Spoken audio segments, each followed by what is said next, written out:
राधे राधे। आपका study affairs के YouTube channel पे बहुत बहुत स्वागत है। आइए, हमने कहाँ तक पढ़ा था, क्लास को स्टार्ट करते हैं। हमने पिछली क्लास में संसद हम टॉपिक पढ़ रहे थे और पिछले क्लास में हमने लोकसभा का विस्तृत अध्ययन किया था।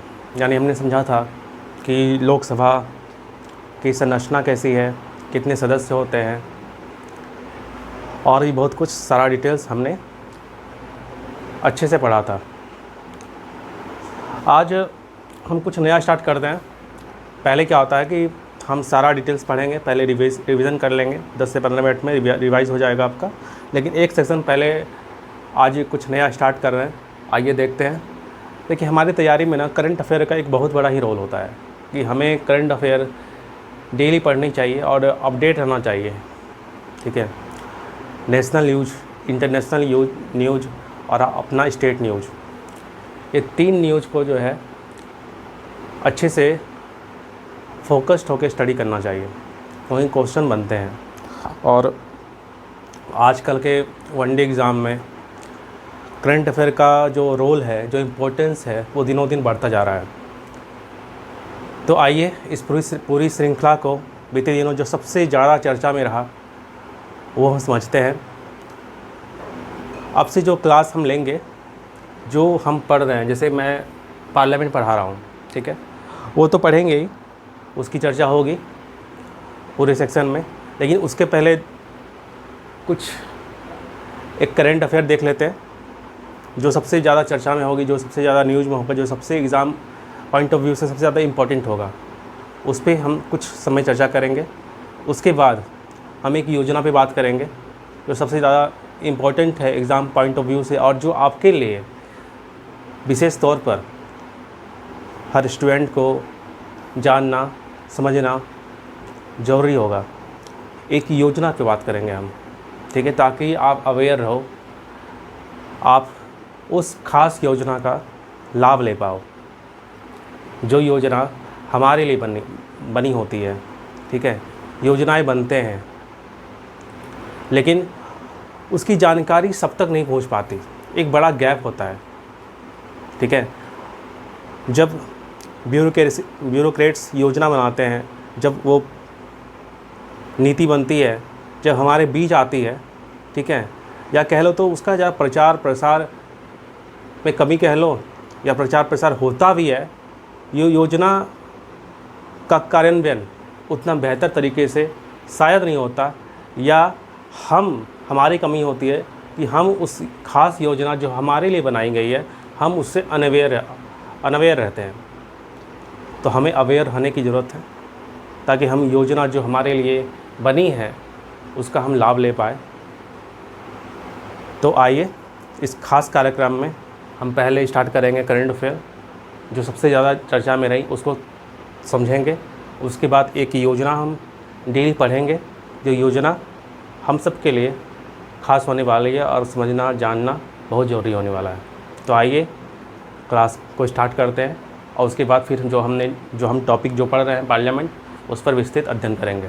तो आइए, आज का करंट अफेयर है, आपने ये सुना होगा कि पीएम हमारे जो प्राइम मिनिस्टर मोदी जी अपनी विदेश यात्रा पे हैं। अभी वो 17वें ब्रिक्स समिट में भाग लेने ब्राज़ील गए हैं।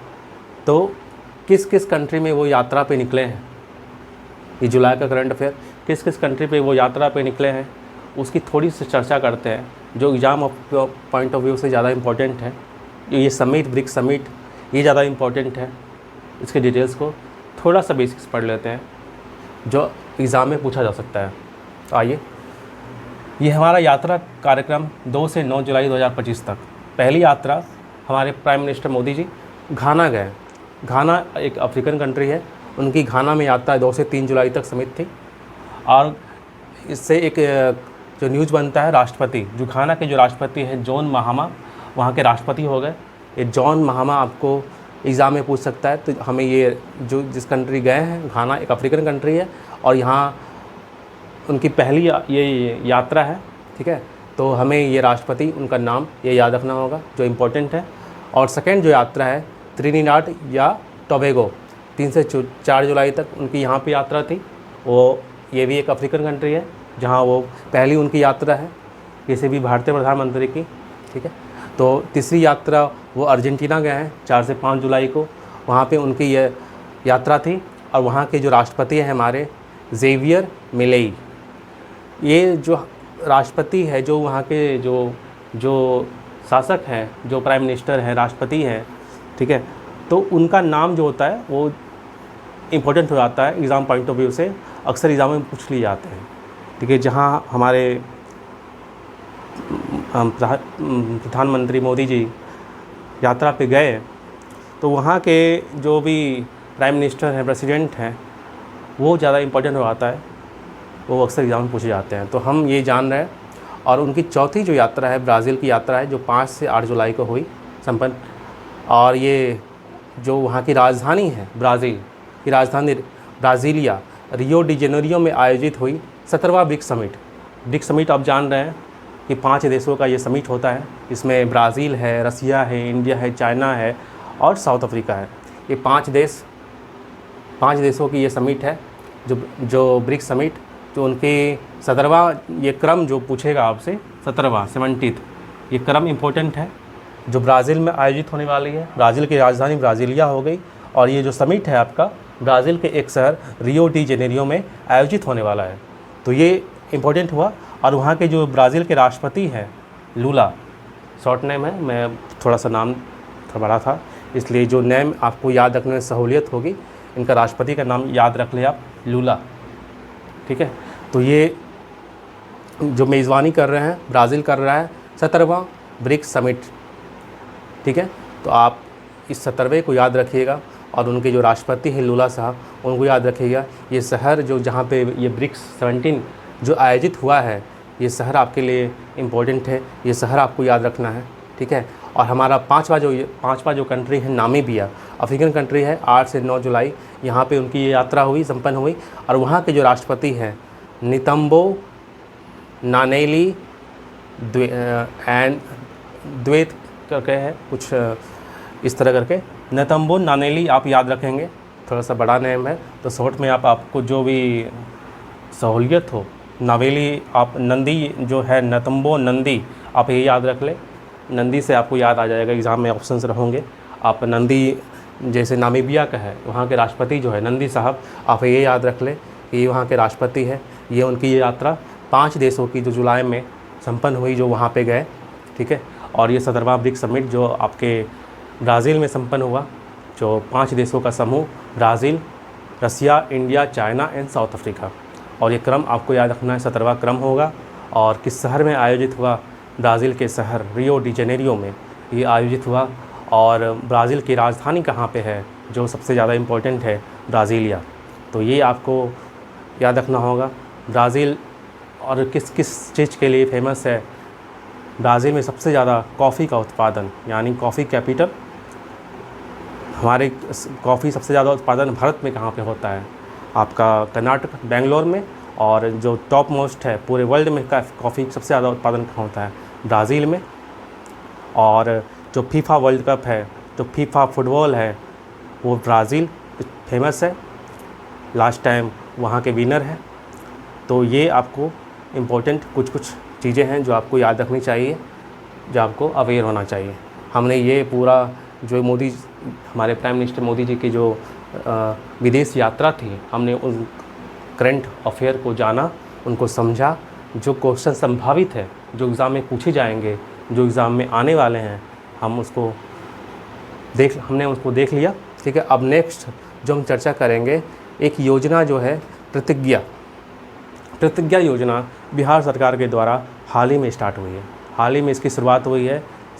हमारे मुख्यमंत्री श्री नीतीश कुमार ने इस योजना को सफल कार्यान्वयन के लिए अपनी मुहर लगाई है। अब ये योजना क्या है, इसकी विशेषता क्या है, इसके क्या टर्म एंड कंडीशन है, ये योजना हमें क्यों जाननी चाहिए, ये योजना हमें किस प्रकार हमारे विकास में, हमारे डेवलपमेंट में हमें मदद करेगी। हमें इसको समझना होगा, इसे जानना होगा, इसके जो भी लाभ हैं वो हमें कैसे मिलेंगे, हमें उनके लिए क्या करना होगा, इसकी भी चर्चा करेंगे। योजना बनाई क्यों जाती है? योजना का, किसी भी योजना का लक्ष्य होता है समावेशी विकास करना, यानी जो विकास सब तक पहुँचे, जो विकास एक लक्षित समूह तक हो।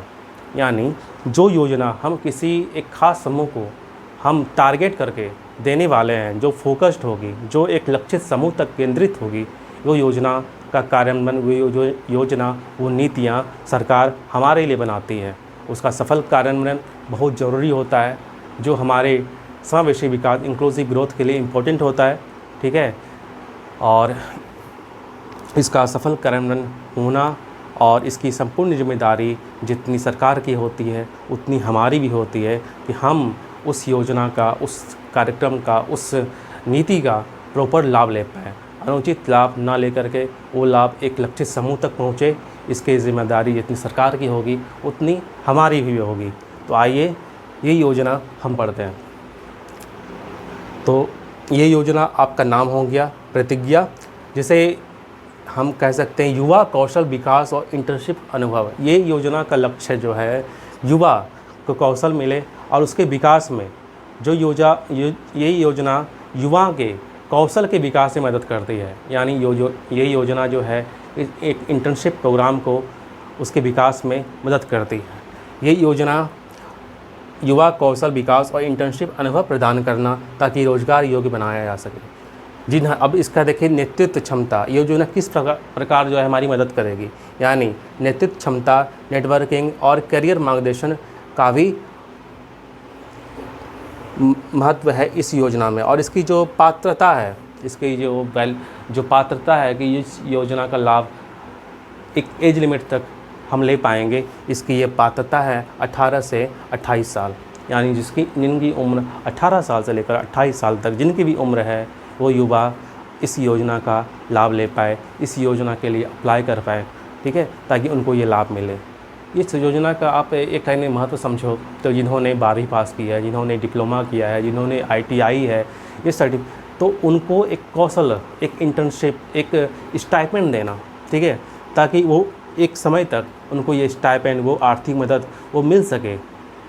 ये सरकार का एक उद्देश्य है, ताकि उनको भी स्किल में भी उनको देना, वो प्रॉपर स्किल प्रदान करना और एक स्टाइपेंड उनको प्रदान करना, ये योजना का लक्ष्य है। इनकी पात्रता आप जानेंगे 18 साल से 28 साल तक। इनकी योग्यता कम से कम जो होता है, यहाँ पे एक वर्ड याद रखना है आपको, कम से कम 12वीं पास होना चाहिए, ITI, डिप्लोमा, ग्रेजुएट या पोस्ट ग्रेजुएट इनकी, और ये पात्रता है इनकी। और 18 से 28 साल उम्र हो गई। आर्थिक सहायता स्टाइपेंड देना होगा, सरकार देंगी। मासिक स्टाइपेंड होगा, ये हर महीने मिलेगी। जो इसमें क्रम है, जो 12वीं पास हैं उनके लिए कौशल पाठ्यक्रम होगा, उन्हें 4000 रुपये की मासिक जो है स्टाइपेंड मिलेगा। जो ITI या डिप्लोमा किए हुए हैं उन्हें 5000 रुपये का सरकार स्टाइपेंड मासिक प्रदान करेगी। और जो स्नातक हैं, जो परास्नातक हैं, जिन्होंने ग्रेजुएट यानी पोस्ट ग्रेजुएट है, जिनकी उम्र 18 से 28 साल के बीच हो रही है, उन्हें सरकार 6000 रुपये की मासिक स्टाइपेंड प्रदान करेगी। और इनकी जो अवधि है 3 महीने, जो मिनिमम, यानी ये मिनिमम अवधि है, जो इनके समय है वो मिनिमम 3 महीने की होने वाली है। और जो मैक्सिमम इनकी जो समय है, जो स्टाइपेंड जो मिलने की समय है, वो 12 महीने होने वाले है। यानी ये योजना का लाभ जो है कम से कम आपको 3 महीने तक मिलेगी और ज़्यादा से ज़्यादा अधिकतम ये 12 महीने तक मिलेगी। तो हमने इसे समझा सरल भाषा में। आप पहली बात, आपकी उम्र 18 से 28 साल तक के बीच की होनी चाहिए। आपने कम से कम 12वीं पास किया हो, आपने डिप्लोमा, ITI, ग्रेजुएट या पोस्ट ग्रेजुएट की डिग्री होनी चाहिए आपके पास। ठीक है, और इनके टर्म एंड कंडीशन आपने जान लिया कि आप इस योजना का लाभ, लक्ष्य और इसका उद्देश्य क्या है, ये आपने समझ लिया।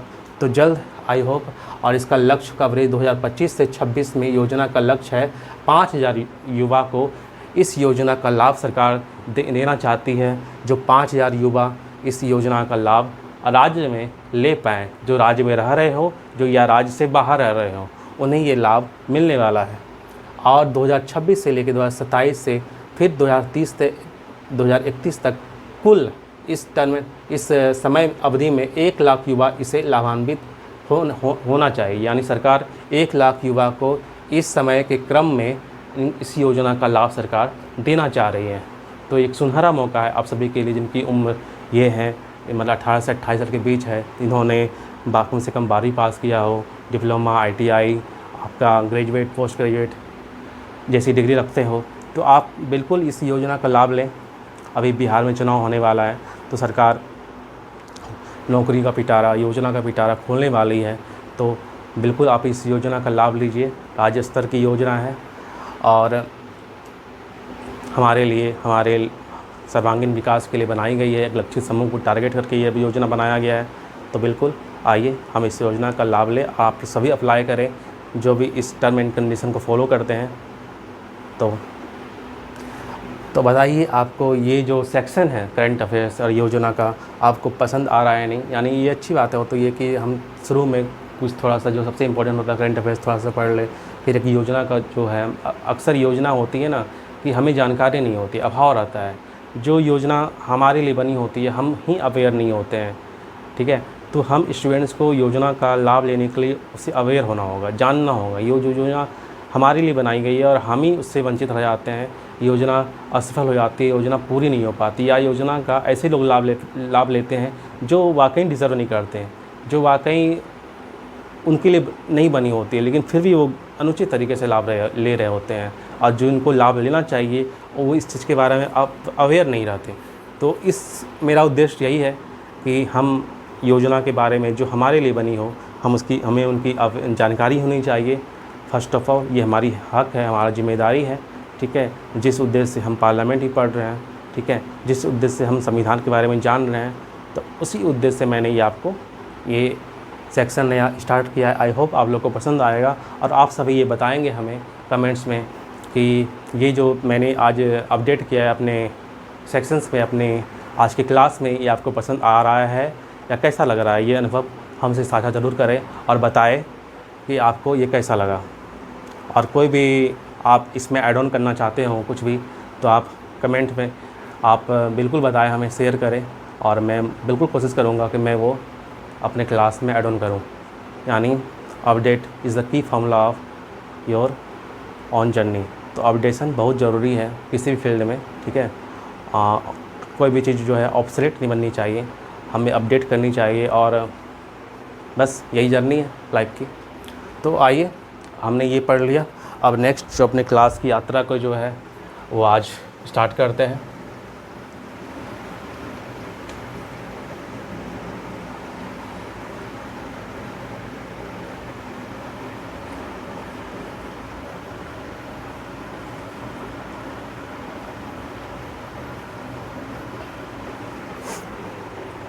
हमने पिछले क्लास में पढ़ा था कि संसद,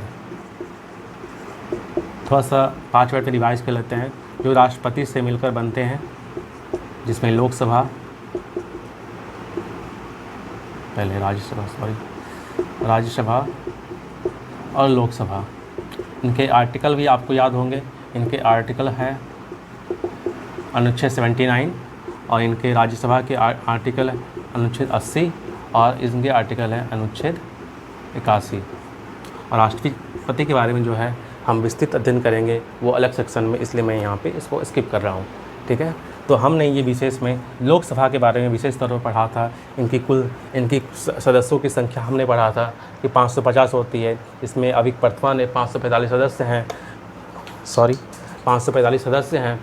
और इनका कार्यकाल हमने पढ़ा था, 5 साल का कार्यकाल होने वाला है। और ये इनके लोकसभा के जो सदस्य हैं, इनकी जो चुनाव है ये डायरेक्ट इलेक्शन है, यानी प्रत्यक्ष चुनाव के तौर पर होने वाली है, जिनका वोटिंग हम करते हैं, जो सांसद हम चुनते हैं।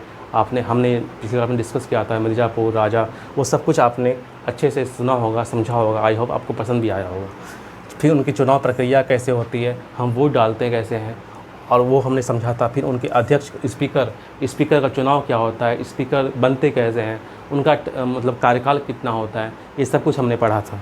फिर उनके विशेष अधिकार शक्तियाँ भी हमने पढ़ी थी कि उनका काम क्या होता है। लोकसभा का अध्यक्ष जो होता है, जो भी वहाँ पे कानून नीति बनेगी उनको वो पास करवाने में मदद करता है, यानी पूरे जो सदन है उनको वो लीड करता है, ठीक है। वो सदन की अनुशासन को बनाए रखने में मदद करता है, ठीक है। वहाँ पे वो हेड ऑफ दी जो हाउस है वो लोकसभा का अध्यक्ष है। बहुत जैसे हमारे ओम बिरला, आपने जब संसद टीवी पे या कभी आपने वो चर्चा सुनी होगी, देखी होगी, तो वहाँ पे हेड ऑफ़ दी जो हाउस होते हैं हमारे ओम बिरला साहब, वो पूरे सदन को संचालित करते हैं। उनको वहाँ पे जितने एमपी हो अपने अपने क्षेत्र के क्वेश्चन पूछते हैं, वो चर्चा होती है वहाँ पे। अगर कोई नीतियाँ कानून बननी होती है उन पे वो चर्चा होती है, पक्ष और विपक्ष उन पे सवाल पूछते हैं, आपको जवाब देना होता है। सदन में कभी गरमा गहमी भी हो जाती है, तो उनकी अध्यक्ष की जिम्मेदारी होती है कि सबको साथ लेकर चलना, कोई भी पक्षपात ना करना, सबको पर्याप्त जो है समय देना,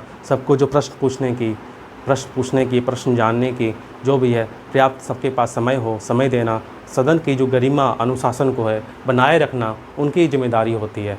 यह उनके हाथ में होता है कि वो सदन की मर्यादा को, सदन की जिम्मेदारी को, सदन के महत्व को बनाए रखें और सदन का संचालन जो है संविधान के अनुरूप, संविधान के अनुसार चले, तो उनकी गरिमा को बनाए रखना उनकी ये प्रथम जिम्मेदारी होती है। तो हमने ये पढ़ा था विशेष अधिकार और उनकी शक्तियाँ। लोकसभा और राज्यसभा में अंतर भी अब हमने पढ़ा था कि लोकसभा का चुनाव FTPS रूल के अनुसार होता है, first pass the post system के अनुसार होता है। उनका चुनाव मैंने बताया था 50% से ज़्यादा, यानी हम जो सांसद जो चुनाव में खड़े हैं, जिनको सबसे ज़्यादा वोट मिलेंगी, वो चुनाव के विजेता घोषित कर दिए जाएंगे। हमने ये पढ़ा था। और उनके लोकसभा का जो महत्व क्या है, इम्पोर्टेंस क्या है, क्यों ज़रूरी है, क्यों ये लोकसभा में जो भी उनका रोल है क्यों सबसे ज़्यादा ज़रूरी आज के परिदृश्य में, महत्व में क्यों हमारे लिए इम्पोर्टेंट है, हमने ये भी पढ़ा था। तो आज हम बात करेंगे, तो ये सारी क्लास हमने पढ़ी थी। आज हम फोकस्ड होकर बात करेंगे राज्यसभा के बारे में, ठीक है।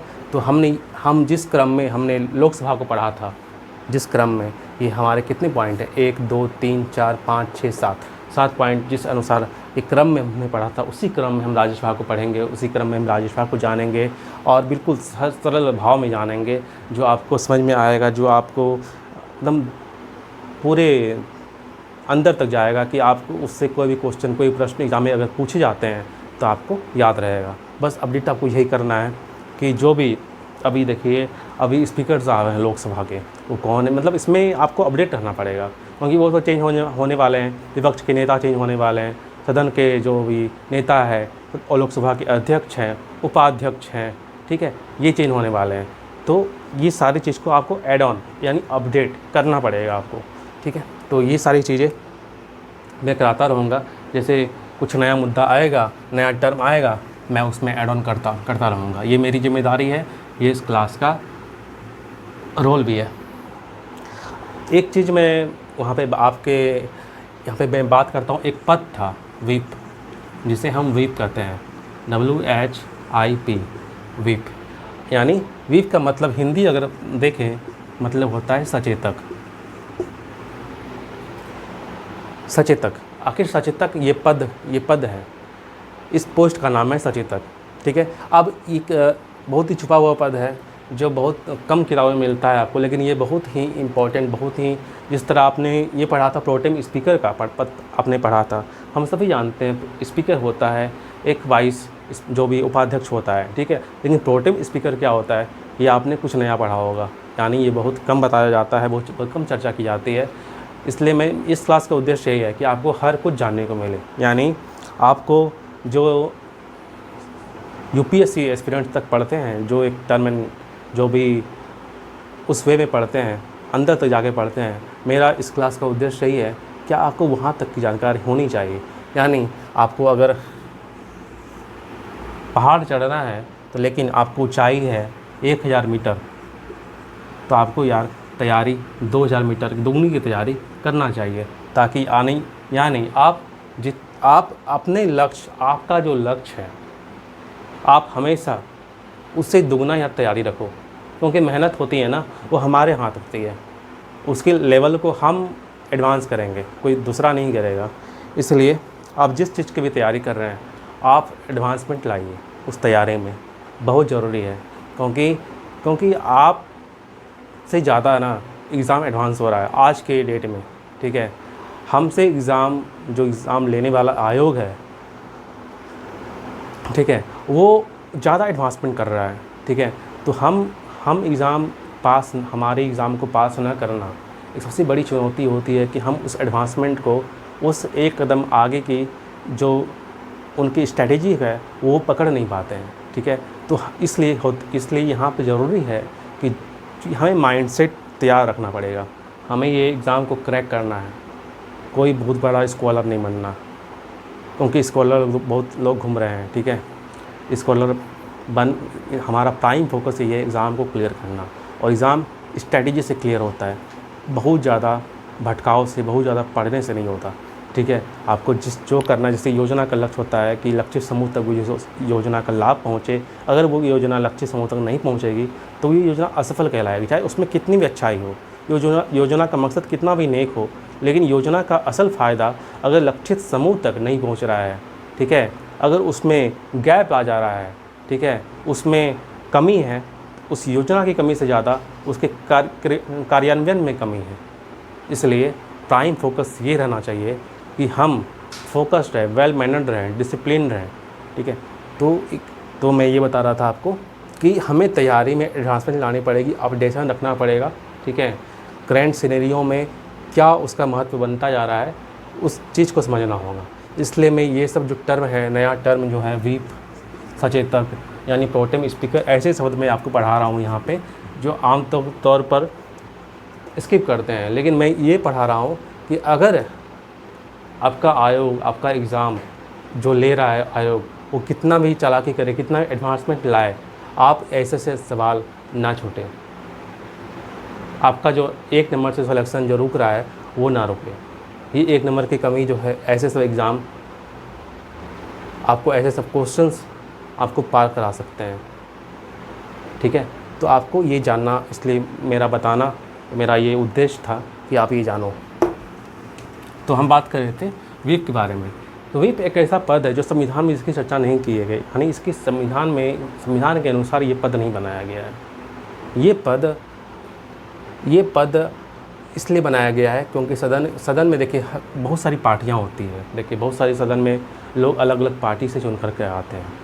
भाजपा की है, कांग्रेस की है, सपा की है, ठीक है, और भी रीजनल जदयू है, राजद है, विभिन्न तरह की अपने अपने स्टेट में अलग अलग पार्टियां, सब जगह से सांसद पूरे भारत से चुन करके आते हैं, ठीक है, विभिन्न दलों से आते हैं। अब देखिए विभिन्न दल से सांसद चुन करके आ गए, बैठे हैं, लेकिन क्या होता है ना, सदन की मर्यादा को बनाए रखना लोकसभा अध्यक्ष की जिम्मेदारी होती है, ये आपने समझा।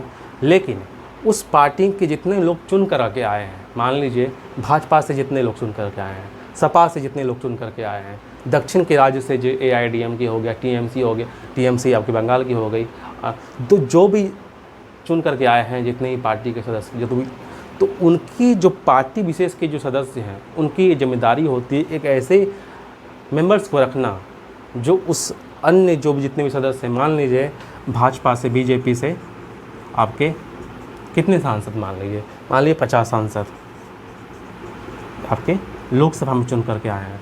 अब देखिए इस 50 सांसद को लीड तो एक करेगा ना, लीड एक करेगा जो उस पार्टी विशेष के द्वारा बनाया गया है। यानी वो लीड एक आदमी करेगा जिसे व्हीप कहते हैं। वो क्या, उसका काम क्या है कि पूरे सदस्य को मेंटेन करना, उस पार्टी का जो भी क्वेश्चन पूछे जाने हैं, जो भी आप अपनी बात रखेंगे उसकी जानकारी लेना, यानी अपनी पार्टी विशेष की जो मर्यादा है, जो भी डिसिप्लिन है, सारे जो एक्शंस होते हैं उनको ये मेंटेन करेगा, उनको ये देखेगा, उनकी जिम्मेदारी होगी, ठीक है। तो ये पद इसलिए बनाया गया है, समझ में आ गया। तो ये पद इसलिए बहुत ज़्यादा इम्पोर्टेंट है, आपने समझ लिया।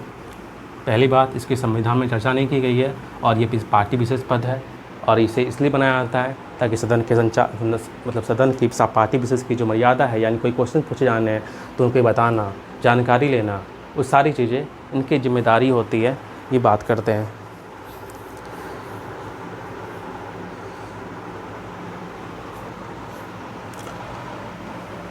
अब एक ये वर्तमान में लोकसभा के अध्यक्ष तो आपने पढ़ लिया, ओम बिरला साहब हैं, लेकिन उपाध्यक्ष कौन है?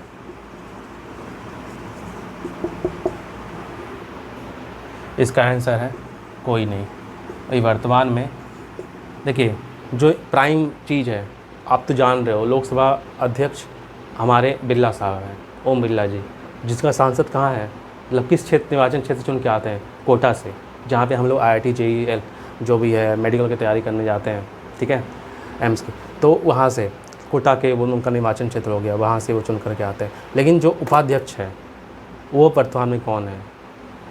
ये जो एक्सेप्शन सवाल है, ये जो है प्राइम एक कदम आगे वाला क्वेश्चन है। अगर इसकी जानकारी नहीं होगी, अगर 4 ऑप्शन में A B C D में कोई नहीं डालेगा, लेकिन आप कोई नहीं जो है, ये जो ऑप्शंस है D वाला, ये आप नहीं लगाओगे। आप A B C में जो आपकी नज़र में होगा, जो आपकी बुद्धि कहेगी, वो आप मारोगे एग्ज़ाम में। एग्ज़ाम का प्रेशर इतना होता है कि आपको समझ नहीं आएगा। जो आपको फिगर एंड फैक्ट्स जो भी आपने कहीं भी धुंधला हुआ कुछ भी आपको याद आएगा ना, आप वो टिक लगा दोगे। ये कोई नहीं पे ध्यान जाएगा ही नहीं, जबकि कोई नहीं जो ऑप्शंस होता है बहुत इंपॉर्टेंट ऑप्शन होता है, ठीक है, ये एक कदम आगे वाला ऑप्शंस होता है। अगर आपको प्रॉपर नॉलेज नहीं है तो फिर दिक्कत है, इसलिए हमें जानकारी रखनी चाहिए। अब आगे पढ़ते हैं राज्यसभा।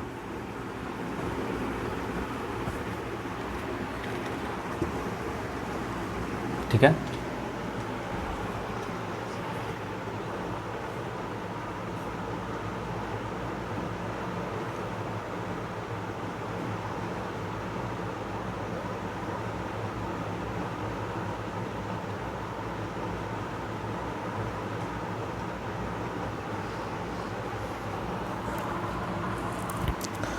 अब देखिए राज्यसभा का जो परिचय है, इसका परिचय पढ़ते हैं। राज्यसभा एक अस्थायी सदन है। राज्यसभा एक अस्थायी सदन है, ठीक है, और इसे संविधान के अनुच्छेद 80 के द्वारा निर्मित किया गया है। संविधान के अनुच्छेद यहाँ पे कौन है? 80, ठीक है। ये अस्थायी सदन क्यों है, आप ये जानते हैं? ये सदन जो है अस्थायी सदन क्यों कहलाता है? राज्यसभा एक अस्थायी सदन है, यानी राज्यसभा एक अस्थायी सदन है, परमानेंट हाउस है। ये भंग नहीं किया सकता, यानी ये कभी भी किसी से लोकसभा है, लोकसभा हर 5 साल में भंग कर दिया जाता है, यानी फिर से चुनाव होते हैं, फिर में उनमें सांसद चुन करके आते हैं, फिर में उनके अध्यक्ष होंगे, हेड ऑफ़ दी जो हाउस होंगे, ठीक है, सदन के नेता होंगे, ये सब चुन के आएगा, ठीक है। ये टेम्पोररी है, यानी इनका जो अस्थायी है, इनका चुनाव हर 5 साल के बाद होने वाला है, ठीक है। यानी जब सदन में इनकी संख्या नहीं रहेगी, जब ये तब भी ये 5 साल के पहले ही भंग हो सकते हैं, ठीक है। लेकिन ये राज्यसभा कभी भंग नहीं होती, एब्सोल्यूट है, ठीक है। और इनकी जो प्रथम बैठक हुई थी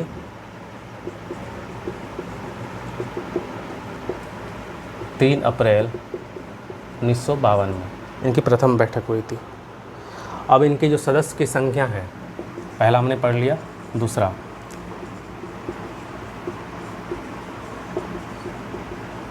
सदस्यों की संख्या,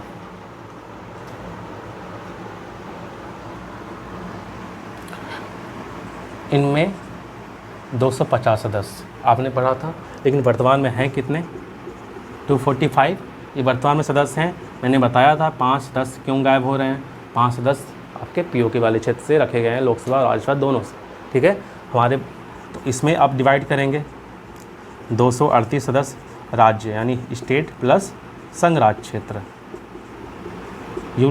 संघ राज्य क्षेत्र, यानी 238 सदस्य जो होते हैं हमारे स्टेट से और यूटी से चुने आते हैं। और इनके जो बाकी 12 सदस्य हैं ये कहाँ से होंगे? इन्हें राष्ट्रपति नामित करते हैं।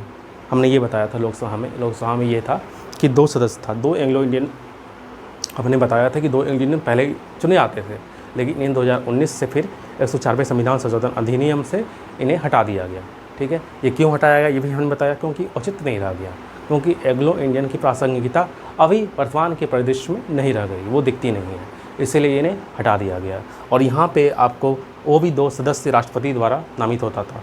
यहाँ पे राष्ट्रपति यहाँ भी नामित करते हैं, यहाँ पे 12 सदस्य नामित करते हैं, जो कला, विज्ञान, साहित्य और समाज सेवा, यानी 4 सेक्शन से आने चाहिए। कला, विज्ञान, साहित्य, समाज सेवा। सॉरी, यहाँ दिख नहीं रहा होगा आपको, मैं एक बार मिटा देता हूँ।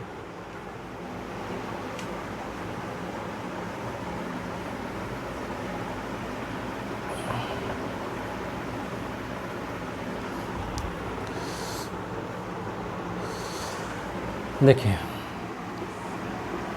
238 सदस्य हमारे स्टेट से प्लस यूटी से उनके आते हैं, और 12 सदस्य होते हैं हमारे राष्ट्रपति द्वारा नामित होते हैं, यानी इनको जो नॉमिनेट करते हैं राष्ट्रपति द्वारा nominated by president of India. ठीक है, और इनमें जो 12 सदस्य हैं, अब ये कहाँ से आएंगे, इन्हीं नामित करेंगे, लेकिन ये नामित करने का इनका क्राइटेरिया क्या है, ऐसे कौन से लोग होंगे जो इन 12 सदस्य में आएंगे, जो राज्यसभा के सदस्य होंगे। आपने ये सुना होगा कोई भी बड़ा एक्टर है या साइंटिस्ट है या कोई भी फेमस पर्सनैलिटीज़ है जो अपने क्षेत्र से है। ठीक है, ये क्षेत्र आप समझ लीजिए, मैंने यहाँ पे 4 क्षेत्र होते हैं, ये एग्ज़ाम में पूछेगा, साहित्य, लिटरेचर, कला यानी आर्ट, विज्ञान और समाज सेवा। आपने जो भी पर्सनैलिटीज़ देखी होगी, जैसे साहित्य है यानी लिटरेचर, जिन्होंने कोई बुक लिखी हो, जिन्होंने कोई एक अच्छा खासा अवार्ड लिया हो। ठीक है, साहित्य में जो जितने भी फेमस अवार्ड है उन्हें मिला हो, बहुत फेमस राइटर हो। कला यानी कोई एक्ट्रेस है, कोई सिंगर्स है। ठीक है, ऐसे जो कला को रिप्रेजेंट करते हैं, जो कला में खासियत रखते हैं, उनका एक बड़ा नाम है। उन्हें जो विज्ञान, जो बहुत बड़े जिन्होंने विज्ञान में, साइंस में योगदान, जो साइंटिस्ट हैं, जिन्होंने बहुत बड़ा शोध किया हो। ठीक है, जो फेमस पर्सनैलिटीज़ हैं उन्हें, और जो समाज सेवा, जिन्होंने समाज के लिए बहुत ही बेहतर, बहुत ही उम्दा, बहुत ही विशेष कार्य किया हो, ऐसे लोगों को हम मौका देते हैं कि वो अपनी विशिष्टता, अपना अनुभव इस सदन को दे। इनका एकमात्र प्राइम उद्देश्य है। ठीक है, ये इनको ये देखिए ये चुनकर आना कोई ज़रूरी मुद्दा यहाँ पे नहीं था, ये आवश्यकता नहीं थी। इसीलिए इनका ये उद्देश्य है कि ये जिस क्षेत्र से आ रहे हैं, यानी आपने 4 क्षेत्र पढ़ा, साहित्य, कला, विज्ञान, समाज सेवा, ये ऐसे क्षेत्र हैं जहाँ से ये चुन करके आए, जहाँ से ये इनको राष्ट्रपति जी नॉमिनेट करते हैं, जो अपनी अपनी विशिष्टता लाते हैं, जो सदन में अपनी देते हैं विशिष्टता, अनुभव साझा करते हैं, जो उस सदन की महत्व को बना के रखते हैं। इनका ये प्राइम उद्देश्य है। तो आपने देखा होगा कि जैसे जया बच्चन है, राज्यसभा सदस्य हैं। ठीक है, हमारे बहुत सारे जो भी जैसे एक्टर हैं हमारे, मतलब वो भी बहुत सारे, जैसे सचिन तेंदुलकर जी हैं, वो भी, तो बहुत सारे ऐसे लोग हैं जो फिल्मों में काम करते हैं, जो उनका बहुत बड़ा विज्ञान में, साइंस में नाम है, जो इन्होंने बहुत बड़ी बुक लिखी हो, फेमस राइटर हैं, जो उन्होंने समाज के लिए अच्छा काम किया हो। ऐसे लोग आपने सुना होगा, कुछ एग्जाम्पल हमने बताया आपको, अपने से शेयर किया। और कैसे कुछ जो नाम है जो आप जानते हो कि आपने ये नाम सुना है, आपने ऐसे सदस्य को सदन में बैठते हुए देखा है, बात करते हुए देखा है, तो आप प्लीज़ कमेंट में बताएं हमें, आपने किस फेमस एक्टर, एक्ट्रेस, ठीक है, रेखा, मैंने अभी जो याद आ रहा है बता रहा हूँ, तो ऐसे किस पर्सनैलिटीज़ को देखा है आपने कि वो ऐसे चुन के गए जो वहाँ पे अच्छा वो काम कर रहे हैं। ठीक है, तो आपको सबसे ज़्यादा कौन पसंद है, आप प्लीज़ कमेंट में बताइए। ठीक है, आगे पढ़ते हैं। इनके अध्यक्ष, अब इनके कार्यकाल, सदस्यों की संख्या मैंने बात कर ली। अब इनका कार्यकाल क्या होता है? कार्यकाल यहाँ पे 6 वर्ष का होता है। ये आपने पढ़ लिया, कार्यकाल यहाँ पे 6 वर्ष का होता है। लेकिन यहाँ पे एक क्लॉज है कि हर 2 वर्ष में 1/3 सदस्य सदन से सेवानिवृत्त हो जाते हैं, यानी रिटायर्ड हो जाते हैं। सेवानिवृत्त हो जाते हैं हर दूसरे वर्ष। तो फिर जो है नए सदस्य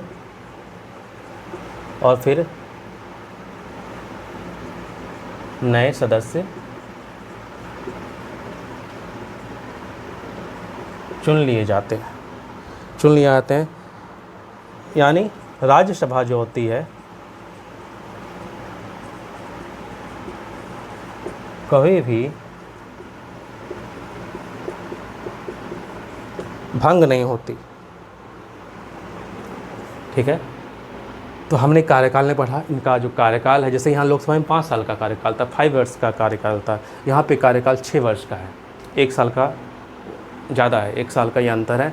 यानी और फिर इसका एक क्लॉज ये है कि हर दूसरे वर्ष मतलब 1/3 सदस्य जो है तो सदन में सेवानिवृत्त हो जाते हैं और फिर नए सदस्य का चुनाव चुन लिए जाते हैं। राज्यसभा कभी भंग नहीं होती, आपने ये समझ लिया। यानी जितने सदस्य चुने जाएंगे, ठीक है, यानी इसकी कैपेसिटी 255 मेंबर्स की है, ठीक है। तो हर दूसरे वर्ष जो है एक चुनाव होगा, ठीक है। इसके 1/3 सदस्य, ठीक है, ये हर दूसरे वर्ष जो है सेवानिवृत्त हो जाते हैं और फिर से नए सदस्य चुन लिए जाते हैं। इस अनुसार आपने क्या समझा? यानी अगर नए सदस्य आएंगे दूसरे वर्ष, यानी ये आपको लग रहा होगा, सेंस समझ में आ रहा होगा कि ये परमानेंट हाउस है, ये भंग नहीं होता, ठीक है। और इसका चुनाव हर दूसरे वर्ष होता है, जिसमें केवल 1/3 सदस्य, एक क्लाउज है, एग्ज़ाम में पूछे जाएंगे, यहाँ से ऑप्शंस कई दफ़ा बने हैं एग्ज़ाम में। तो इसलिए इस क्लाउज को, इस जो मैंने सेंटेंस में बोल रहा हूँ, कार्यकाल 6 वर्ष का, जो एग्ज़ाम में पूछेगा आपसे, हर 2 वर्ष में 1/3 सदस्य सदन से यानी राज्यसभा से सेवानिवृत्त हो जाते हैं और फिर नए सदस्य का चुनाव हो जाता है, नए सदस्य चुन लिए जाते हैं। राज्यसभा यानी इन द सेंस इसका प्राइम उद्देश्य, राज्यसभा कभी भी भंग नहीं होती, यानी इसका उद्देश्य है कि राज्यसभा को भंग नहीं करना, राज्यसभा की कार्यकाल की निरंतरता को बनाए रखना, इसका प्राइम उद्देश्य है। समझ आ गया? अब नेक्स्ट पढ़ेंगे इनकी चुनाव प्रक्रिया क्या है।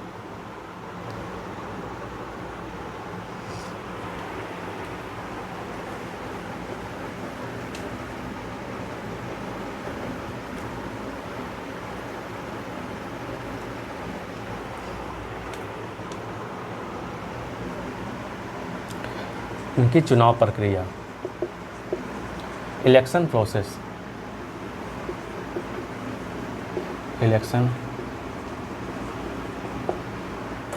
इनकी चुनाव प्रक्रिया क्या है, इनको चुनता क्या है। जैसे हम वोट डालते थे लोकसभा में, हम अपने सांसद का, अपने निर्वाचन क्षेत्र में जो हमारे जो प्रतिनिधि हैं, जनप्रतिनिधि जो खड़े होते थे, जो हमें अच्छा लगता था कि हमारे क्षेत्र के लिए सही हैं, जो हमारे क्षेत्र में अच्छा काम करेंगे, हम उन्हें चुनते थे, हम उन्हें मौका देते थे कि आप हमारे क्षेत्र में आप काम करें, आप सेवा दें, ठीक है, विकास करें, ठीक है। तो उसी प्रकार राज्यसभा के जो सदस्य हैं उनको चुनते कैसे हैं। इनका जब चुनाव होता है, ठीक है, तो इनको हम डायरेक्ट वोट नहीं डाल सकते, हम इनका चुनाव हम स्वयं से वोट डाल करके बूथ में जाकर नहीं करते, ठीक है। इनकी चुनाव कोई दूसरे लोग करते हैं। वो दूसरे लोग हैं कौन?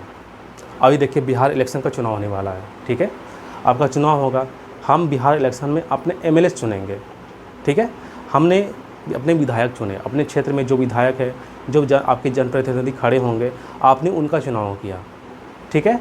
आपने जो भी चुनाव किया, आपके बिहार में जो एमएलए बने, जो भी अपने अपने क्षेत्र से एमएलए बने, अब क्या क्या है, हमारे जितने स्टेट हैं, 28 राज्य है, 8 यूटी, ठीक है, इतने सारे एमएलए हैं हमारे, हर राज्य के अलग अलग एमएलए हैं, ठीक है। हमने जो अपना प्रतिनिधि चुना, हमने उनको वोट देकर जिताया, हमने ये माना, हमने उनको जिताया ये कि ये हमसे वोट लेकर जीते हैं, ये हमारे क्षेत्र में काम करें, यानी हमारे वो रिप्रेजेंटेटिव है। हमारी एक निश्चित जनसंख्या है, हमारी जनसंख्या बहुत ज़्यादा है। अब हर किसी से वोट लेना 255 मेंबर्स के लिए, जो एक परमानेंट हाउस है, जो ज़्यादा एक्टिव नहीं है, यानी ज़्यादा नीतियाँ लोकसभा की है, राज्यसभा की ज़्यादा एक्टिव नहीं है, परमानेंट है। इनको बनाया गया है सदन की निरंतरता को बनाए रखने के लिए, और जहाँ पे ज़रूरत नहीं है कि हर किसी नागरिक का वोट लेना, एक बहुत बड़ा चुनावी खर्च आ जाएगा, बहुत बड़ी शासन प्रशासन लग जाएंगे। आप तो देखते होंगे, एक मुखिया का चुनाव होता है, एक पंचायत का चुनाव होता है, तो इतना शासन प्रशासन पूरी व्यवस्था लगती है, इतने सारे पैसे खर्च होते हैं, तो कोई ज़रूरी नहीं है कि हाँ अपना इतना सारा पैसा शासन तंत्र हर कुछ जहाँ पे उतनी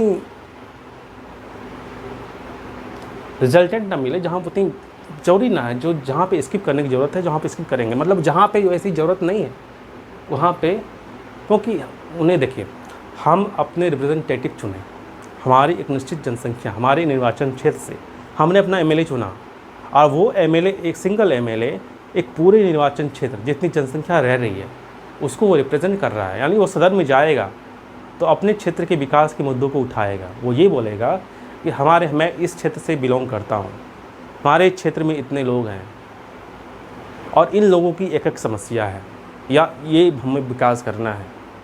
आखिर वो विकास हमारे लिए हो रहा है, वो रिप्रेजेंट हमें कर रहे हैं, क्योंकि हमने अपना कीमती बहुमूल्य वोट देकर उन्हें जिताया है। ठीक है, तो वो हमें रिप्रेजेंट कर रहे हैं। ठीक है, तो सेम बात यहाँ लागू होती है, यानी हम भी राज्यसभा में चुनाव में भाग लेते हैं, लेकिन वो भाग लेना हमारा प्रत्यक्ष नहीं होता, वो अप्रत्यक्ष होता है। और ये अप्रत्यक्ष जो टर्म है, यानी अप्रत्यक्ष चुनाव, यानी आपने समझ लिया ये अप्रत्यक्ष चुनाव होता है।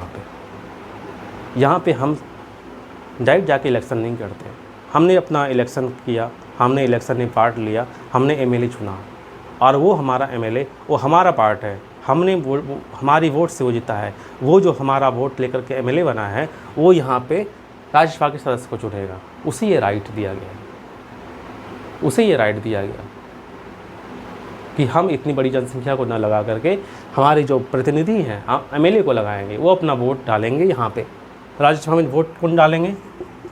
राज्यसभा में चुनाव, राज्यसभा के चुनाव में हमारे एमएलए है, हमारे एमएलए के द्वारा राज्यसभा के सदस्य चुने जाते हैं। मेरी हैंडराइटिंग थोड़ी ख़राब है, सॉरी, मैं स्पष्ट शब्दों में लिख देता हूँ। मैं ज़्यादा लिखने से ज़्यादा ना बोलने में बिलीव करता हूँ कि मैं आपको समझा दिया, मैंने जो बोला आपके अंदर तक गई, आपने समझ ली उसमें, अब वो आपके यहाँ तक रहेगा। ठीक है, मैं कोई पीपीटी बना के नहीं पढ़ा रहा, पीपीटी में तो सारा कुछ लिखा रहता है और आप बस टिक लगाते आते हैं, ऐसा सिस्टम तो हो नहीं रहा है यहाँ पर। मैं दिल से पढ़ा रहा हूँ और आपके यहाँ तक जा रही हूँ, बस यही चाहिए। तो मेरे शब्दों में यहाँ जो लिख रहा हूँ हो सकता है कि दिखाई क्लियर ना दे, ठीक है, तो थोड़ा सा समझिएगा, और जो मैं जो बोल रहा हूँ इस पर ज़्यादा मतलब महत्व दीजिएगा। ठीक है, तो इम्पोर्टेंट ये है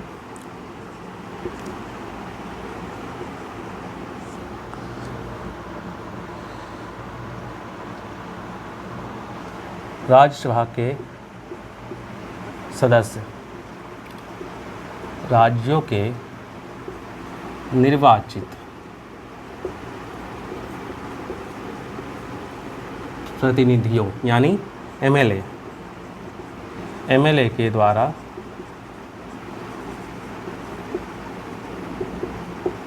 चुने जाते हैं।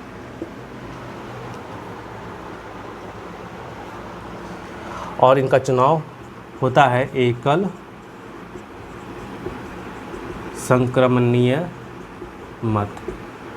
आपने समझ लिया, एकल संक्रमणीय मत एवं आनुपातिक प्रतिनिधित्व प्रणाली एवं आनुपातिक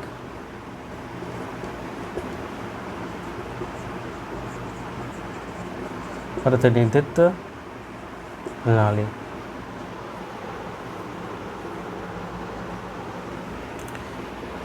आपको ध्यान रखना है ये एकल संक्रमणीय मत और आनुपातिक प्रतिनिधित्व प्रणाली, ये सब थोड़ा सा हो सकता है कि थोड़ा सा क्लिष्ट हो, आपको समझ में हल्का सा ना आए, लेकिन इसको रट लीजिए, क्योंकि ये इंग्लिश में अगर समझें तो सिंगल, एकल मतलब सिंगल, ट्रांसफरेबल,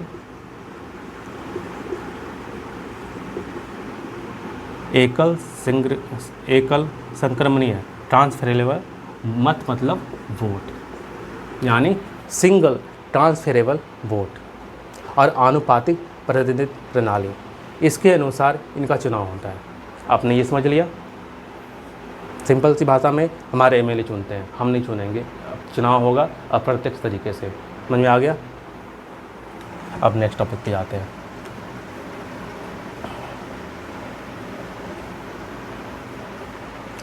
अब देखिए इनके अध्यक्ष कौन होते हैं। इनके कोई अध्यक्ष होंगे ना, और इनके उपाध्यक्ष भी होंगे, यानी चेयरमैन एंड वाइस चेयरमैन होंगे। जैसे लोकसभा में चेयरमैन थे, ठीक है, उनका चुनाव लोकसभा के सदस्यों के बीच से ही होता है, ठीक है, वो चुने आते हैं और वो लोकसभा के सदस्य होते हैं।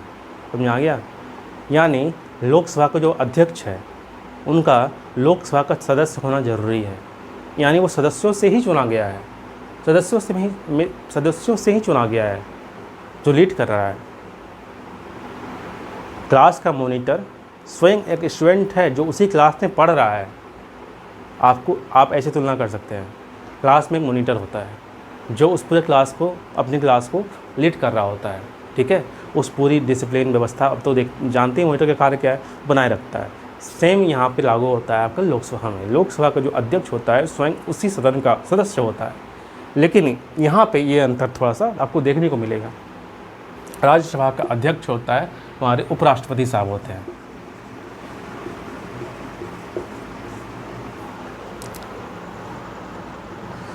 और इन्हें क्या कहा जाता है, राज्यसभा का पदेन सभापति, यानी ये राज्यसभा के पदेन सभापति होते हैं। और जो उपाध्यक्ष है सदन के, जो राज्यसभा के सदन के सदस्य जो है आपस में चुनते हैं, यानी आपस में इनके जो सदन के उपाध्यक्ष हैं वो यहाँ पे राज्यसभा के सदस्य होंगे। ये ज़रूरी है यहाँ पे। यानी आपने एक मूलभूत अंतर जो समझा, जो देखा आपने, जो समझा यहाँ पे, हमारी लोकसभा के जो अध्यक्ष हैं स्वयं उनका होना, यानी लोकसभा का सदस्य होना ज़रूरी है। लेकिन यहाँ पर तुलना करेंगे उपाध्यक्ष, उनके राज्यसभा के अध्यक्ष में वो स्वयं हमारे उपराष्ट्रपति साहब होते हैं। समझ में आया।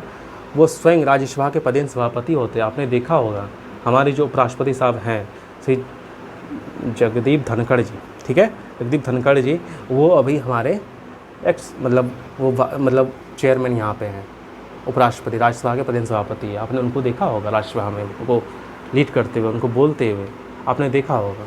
और उपाध्यक्ष जो है उनका चुनाव सदन के सदस्य, राज्यसभा के जो सदन के सदस्य वो आपस में ही करते हैं। तो आपने इतनी बात जान ली यहाँ पे, ये मूलभूत अंतर है, ये आपको याद रखना पड़ेगा, ठीक है। इससे क्वेश्चंस बनते हैं। मैंने जितनी हो सकती थी सरल शब्दों में आपको समझाया, ठीक है। अब मेरे लिखने में मत जाइएगा, जो मैं बोल रहा हूँ आपको याद रखना है। याद रखने के लिए वो चीज़ आप याद रखना है, क्लास का मॉनिटर जो क्लास को लीड करता है, वैसे क्लास का जो भी होता है स्टूडेंट होता है, same as compare to Lok Sabha, वहाँ पे भी सेम सिस्टम होता है कि जो भी लोकसभा के जो स्पीकर साहब होंगे वो खुद लोकसभा के सदस्य होते हैं, जो वहाँ पे सदन के सदस्य आपसी सहमति से चुन के बनते हैं, जो लोकसभा के अध्यक्ष कहलाते हैं, स्पीकर ऑफ द लोकसभा।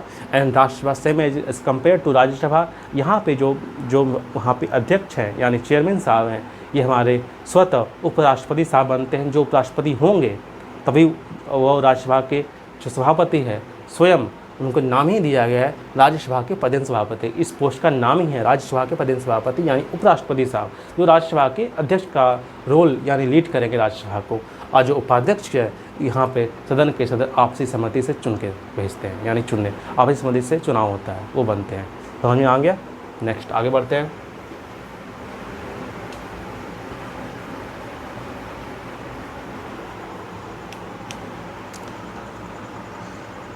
विशेषाधिकार और शक्तियाँ।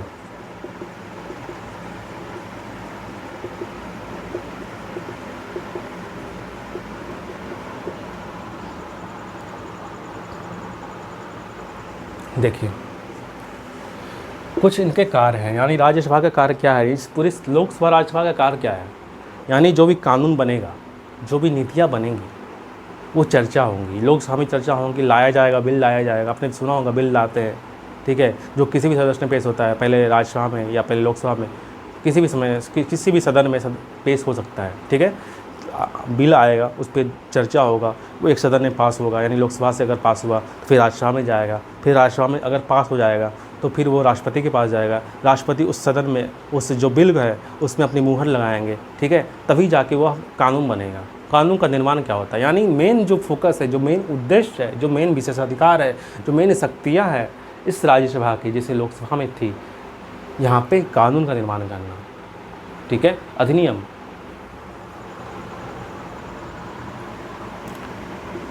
सामान्य जो विधेयक है, जो बिल्स है,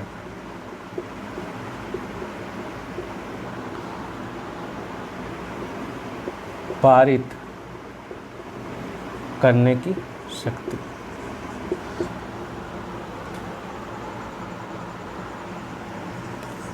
ये आपने शक्ति पढ़ ली।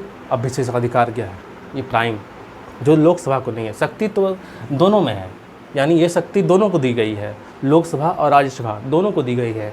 सामान्य विधेयक जो भी सिंपल बिल जो भी आएंगे उनको पारित कराने की शक्ति, दोनों बिल जो ही बिल आएंगे लोकसभा राज्यसभा दोनों में जाएंगी, चर्चा होंगी और पास होगा बिल सदन से, राज्यसभा से पास होगा, लोकसभा से पास होगा, दोनों सदन से पास होगा, सिंपल सा राष्ट्रपति के पास जाएगा। अगर राष्ट्रपति ने वो बिल्स पे अपनी मुहर लगा दी तो अधिनियम बन गया, वो कानून बन गया और कानून फिर अपना संविधान का पार्ट कहलाएगा और फिर वो हम पर सब पर फॉलो करना होगा। कानून ऐसे बनते हैं, कानून का निर्माण करना, इसका प्राइम फोकस ही होता है। अब देखिए विशेषाधिकार क्या है, यानी इसका कुछ विशेषाधिकार हैं। ये विशेषाधिकार, ये अधिकार विशेष रूप से राज्यसभा को दिए गए हैं, लोकसभा को नहीं दिए गए हैं। ये विशेषाधिकार है अखिल भारतीय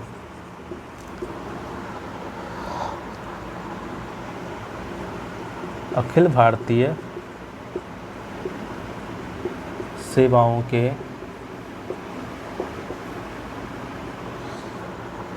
गठन के लिए प्रस्ताव पारित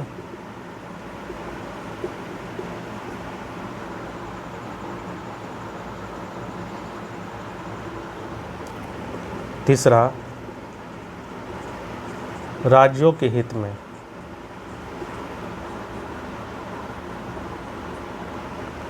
संसद में कानून बनाने का अधिकार।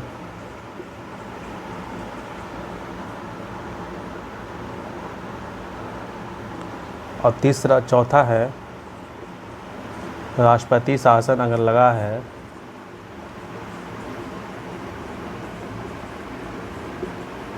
आने में अपनी भूमिका।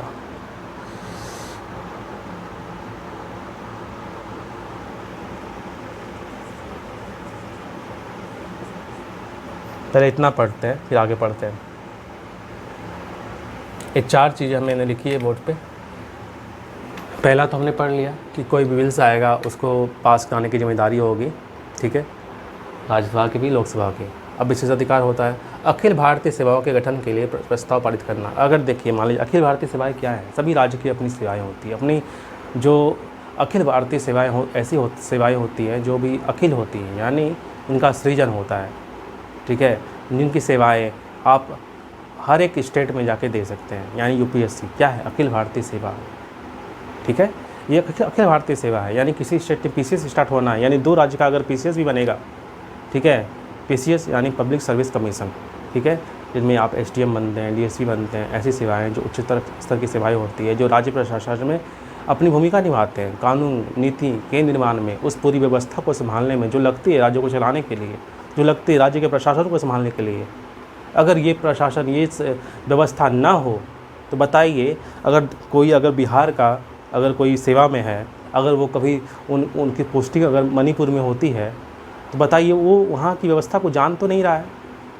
किताबी ज्ञान अलग है, उस राज्य में रहकर उस अपने राज्य के भूभाग को जानना, जनसंख्या को जानना, वहाँ की संस्कृति को जानना, वहाँ की भाषा को जानना, वहाँ के लोकल्स से अपनी पहचान घुल मिल करके जो पूरी व्यवस्था बनती है, जो हम तो जान रहे हैं ना कि हमारे लोग कल्चर में क्या है, भाषा क्या है, क्षेत्र क्या है, जनसंख्या क्या है, उनकी अपनी पर्सनल लाइफ जो भी चीज़ें हैं, जो भी समाज में हम देखते हैं, आखिर वो कैसे जानेगा। अगर बिहार का जो भी अधिकारी है वो गया मणिपुर, तो उसको सपोर्ट करने के लिए ना वहाँ एक अखिल भारतीय सेवा, मतलब सबका एक उद्देश्य होता है अखिल भारतीय सेवा, वो अपनी राज्य की जो विशेष सेवा वहाँ पे उस व्यवस्था को चलाने के लिए जो सरकार चलाती है उसको बनाए रखने के लिए मदद करना, चलाने में व्यवस्था को संभालना, ये जिम्मेदारी होती है, हमारी जिम्मेदारी। शासन प्रशासन चलता है ऐसे ही है।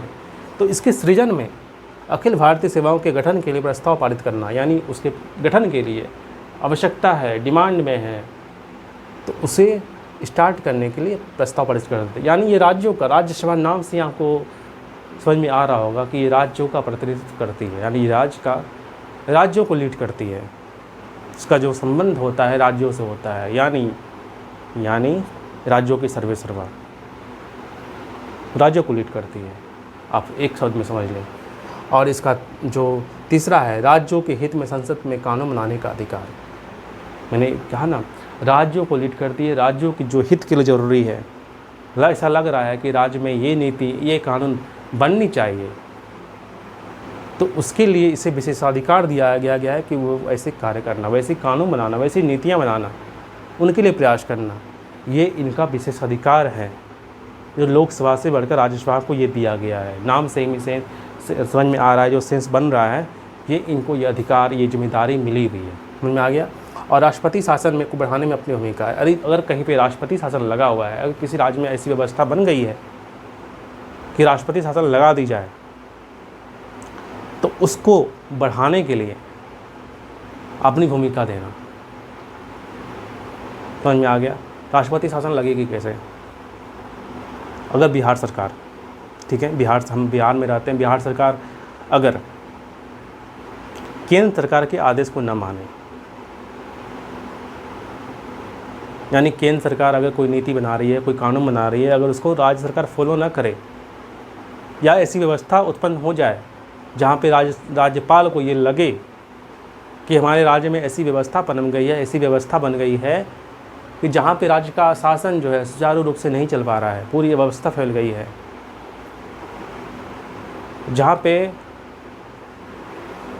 कोई मतलब पूरी अव्यवस्था है, जहाँ राज्यपाल को ये लग जाता है कि अब जो है ये से पूरी व्यवस्था को संभालने में जिम्मेदारी केंद्र की होनी चाहिए, राज्य अपने स्तर पर अपनी भूमिका, अपनी जिम्मेदारी को नहीं निभा रहा है, नहीं निभा पा रहा है, नहीं सक्षम है, तो ये लिखित सिफारिश जो होता है राष्ट्रपति के पास जाती है, राज्यपाल देता है, तब राष्ट्रपति शासन लगाता है, तब राष्ट्रपति शासन राज्य पे लगती है, और फिर सारा जो दखल है, सारी जो प्रशासन, शासन प्रशासन की जवाबदेही है, तब राष्ट्रपति के पास होती है, तब राष्ट्रपति लीड करता है। तो यहाँ पे उसकी भूमिका होती है राष्ट्रपति शासन को बढ़ाने में अपनी भूमिका देना। आपने ये समझ लिया।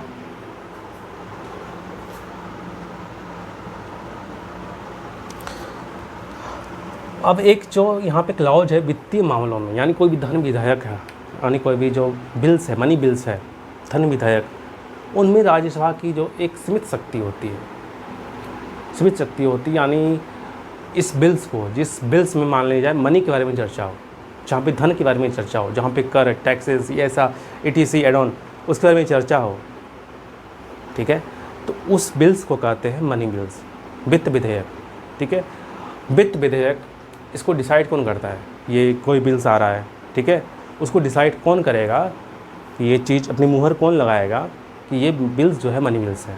तो इसका आंसर है लोकसभा का अध्यक्ष, स्पीकर ऑफ द लोकसभा।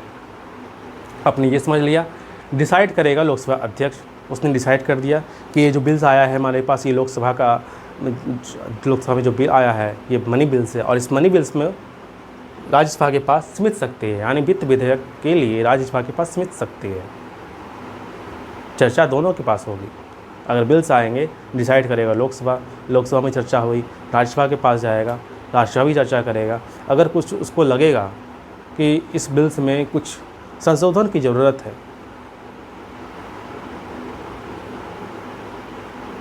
ठीक है, तो वो फिर सिफारिश कर सकता है, सिफारिश करेगा, लेकिन उसको रोक नहीं सकता, यानी उसको चेंज नहीं कर सकता है। सिर्फ आप कह सकते हैं, आपकी बात को मानना ना मानना वो मेरी जिम्मेदारी है। मैं चाहूँगा तो मानूंगा, क्योंकि अल्टीमेट मनी पावर इन्होंने डायरेक्ट इलेक्शन में पार्टिसिपेट किया है, जिन्होंने चुनकर आए हैं, जिन पे जनता की मुहर लगी हुई है, जिनका इलेक्शन प्रत्यक्ष रूप से हुआ है, जिन्हें पूरा शासन व्यवस्था लगी थी, जितने पूरा तंत्र लगा हुआ था, उनको ज़्यादा पावर दिया गया है, ज़्यादा जिम्मेदारी दी गई है। यहाँ पे जिम्मेदारी उनकी सीमित हो जाती है, यानी मनी बिल्स में इनकी जिम्मेदारी, राज्यसभा की जिम्मेदारी सीमित होती है। हमने समझ लिया। तो इनके ये विशेष अधिकार और शक्तियाँ हमने ये समझा। अब नेक्स्ट पार्ट में जाते हैं।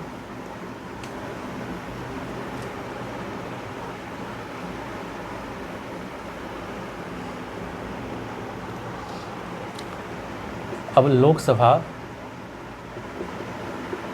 और राज्यसभा में अंतर क्या है, differences of the Lok Sabha and Rajya Sabha, इन दोनों में अंतर है। इनके पहला जो कार्यकाल में अंतर था। अभी हमने तुरंत पढ़ा वित्तीय शक्ति, इसमें अंतर था।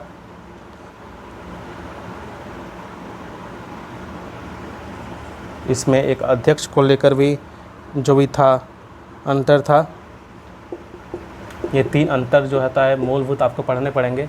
कार्यकाल यहाँ पे अगर लोकसभा की बात करें और यहाँ पे राज्यसभा की बात करें, ठीक है, लोकसभा राज्यसभा की बात करें तो लोकसभा में कार्यकाल क्या होगा 5 ईयर्स और राज्यसभा में 6 ईयर्स, ठीक है। वित्तीय शक्ति में, ठीक है, लोकसभा में क्या हो जाएगा,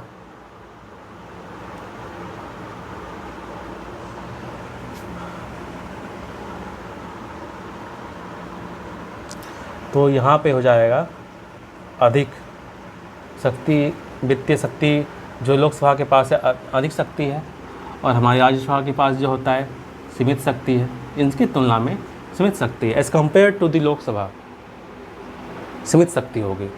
चर्चा भी की अभी। और अध्यक्ष जो होंगे यहाँ पे स्पीकर, जो हमने बताया था लोकसभा के सदस्य में से चुना जाता है। हमारे स्पीकर साहब लोकसभा के सदस्य होते हैं, जो अध्यक्ष होते हैं स्पीकर,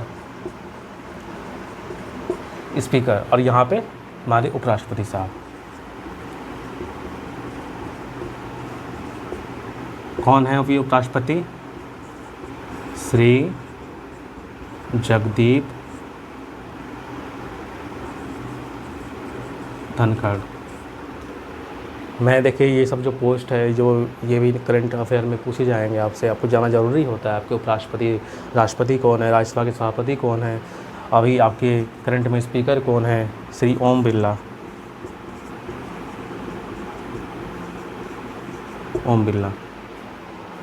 समझ में आ गया? तो हमने ये पढ़ा। अब महत्व क्या है, अब ये लास्ट जो हमारा सेक्शन है वो हम पढ़ते हैं।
देखिए 4 चीज़ें जो है इम्पोर्टेंट है, इनके जो महत्व है। देखिए पहली बात तो महत्व राज्यों के हितों की रक्षा करना, ठीक है। फिर संघीय ढांचे को अनुमति देना, फिर विशेषज्ञों की राय संसद में शामिल करना, फिर कानून निर्माण में संतुलन बनाए रखना। अब इसकी थोड़ी डिटेल्स में चर्चा कर लेते हैं। राज्यों के हितों की रक्षा करना, ये राज्यसभा है, यानी ये राज्य को प्रतिनिधित्व प्रदान करती है, यानी ये राज्य को रिप्रेजेंट करती है। तो ये उनके हितों के लिए ज़रूरी है, उनके हितों के लिए परमानेंट जो है सदन है। तो उनके हितों की जिम्मेदारी, उनकी रक्षा करने की जिम्मेदारी ये राज्यसभा की है। आपने ये समझ लिया। फिर संघीय ढांचे को अनुमति देना, यानी संघीय ढांचा जो है वो क्या करता है कि किसी के पास एब्सोल्यूट पावर्स ना हो, यानी एक लोकसभा अगर है तो सारी शक्तियाँ, सारी जो क्रियान्वयन की शक्तियाँ अगर उनके पास है तो क्या हो जाएगा, एब्सोल्यूट हो जाएगा। तब तो राज्यसभा की कोई औचित्य रहेगा ही नहीं, यानी उसके संतुलन को बनाए रखता है, ठीक है। जो भी कानून बनेंगे, जो अधिनियम बिल पारित होंगे, उनमें दोनों में चर्चा होगी, दोनों की जिम्मेदारी है, दोनों में चर्चा होंगे, वोट होंगे, दोनों सदन से बिल पास होगा, तब जाके राष्ट्रपति की मुहर लगेगी, तब वो अधिनियम बनेगा, तब वो कानून बनेगा। तो इसलिए राज्य संघीय ढांचे को अनुमति देना, यानी उसके बैलेंस को बनाए रखना, ये ज़्यादा जरूरी है। विशेषज्ञों की राय संसद में शामिल करना, यानी विशेषज्ञ वो कौन होते हैं, हमने ये पढ़ा था ना कि जो 12 सदस्य जो है जो चुन के आते हैं, इनको राष्ट्रपति नॉमिनेट करते हैं, राष्ट्रपति द्वारा नॉमिनेटेड बाय प्रेसिडेंट, राष्ट्रपति द्वारा नामित जो 12 सदस्य जो है, जो कहाँ से आए थे, मैंने बताया था 4 पार्ट, कला, विज्ञान, साहित्य और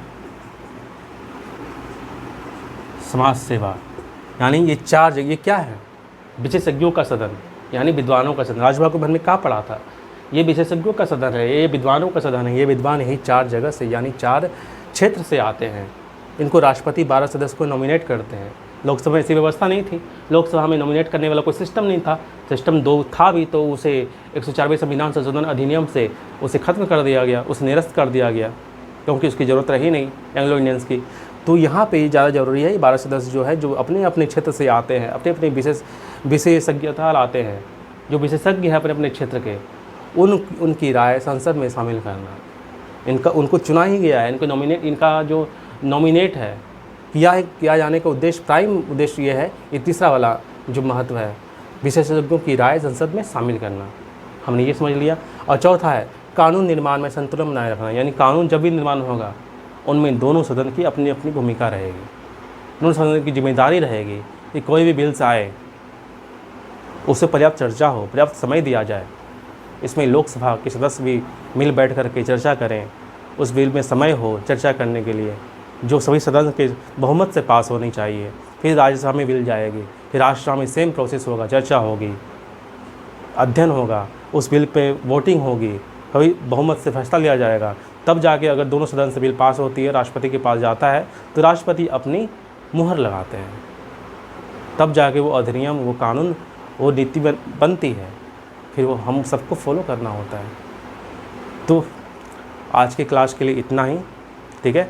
हमने ये सारा पढ़ा, जो राज्यसभा के बारे में जितने भी 7 पॉइंट्स थे उन सबको समझा। आई होप आप सबको ये सेक्शंस, ये क्लास, मैंने तो कोशिश की है कि आपको धरातल से लेकर यहाँ तक आपको समझा पाऊँ, अपनी लिखावट से कहीं ज़्यादा, अपनी बातों से, अपने बोली से आपके दिमाग तक पहुँचे, वो बात याद रहे, ठीक है, सरल शब्दों में कह सकूँ, ज़्यादा मैं क्लिष्ट, क्योंकि पॉलिटी क्या होता है ना, बहुत क्लिष्ट लैंग्वेज है, यानी थोड़ी सी इसमें वर्ड्स में पावर है, कानून का, संविधान का पावर है। इन्होंने इसे लिखा है, इन्होंने इतनी पढ़ाई की, इन्होंने अपना पूरा जीवन दिया, उनकी ये भाषा है, बड़े बड़े विद्वानों की भाषा है, तो थोड़ी सी लैंग्वेज में पावर तो दिखेगी ही आपको, ठीक है। तो मैंने ये कोशिश किया है कि इसे मैं आप सबको सरल शब्दों में आपको बता पाऊँ, जहाँ आप इसे ज़्यादा समय तक याद रख सको, ठीक है। ये ऐसा टॉपिक है, ऐसा ये सब्जेक्ट है जो सरल नहीं है, जो किताबों से हम पढ़ के सरलता के साथ समझ नहीं सकते, इसमें पूरा समय लगता है।